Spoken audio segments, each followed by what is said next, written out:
लाया गया है। वक्फ सुधारणा विधेयक संविधानातील धर्मनिरपेक्षतेच्या तत्वाला अधिक बळकट करणार असून हे विधेयक संसदेत मंजूर होईल असा विश्वास मुख्यमंत्री देवेंद्र फडणवीस यांनी व्यक्त केला आहे। ते आज मुंबईत प्रसारमाध्यमांशी बोलत होते। हे विधेयक कोणाच्या धार्मिक श्रद्धेच्या किंवा समाजाच्या विरोधात नाही, तर विद्यमान कायद्यात असलेल्या काही चुकीच्या तरतुदी सुधारण्यासाठी आल्या आहेत असं त्यांनी सांगितलं।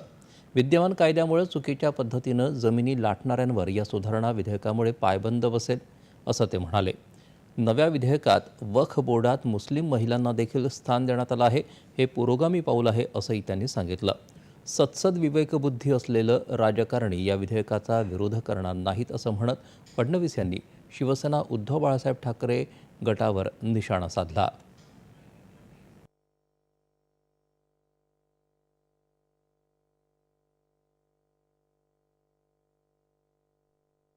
मला अतिशय आनंद आहे की वक्फ सुधारणा जे बिल आहे ते आता लोकसभेमध्ये मांडण्यात आलेलं आहे, त्याची चर्चा चाललेली आहे आणि मला विश्वास आहे की हे बिल निश्चितपणे पास होईल।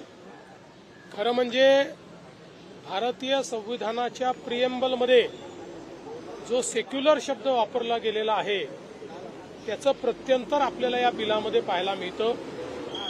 ओरिजिनल बिल जे तयार झालं होतं या ओरिजिनल कायद्यामध्ये अमर्याद अधिकार होते आणि चुकीच्या पद्धतीनं जर त्या ठिकाणी निर्णय घेतला तर त्या निर्णयाला न्यायालयात देखील जाण्याची मुभा नव्हती।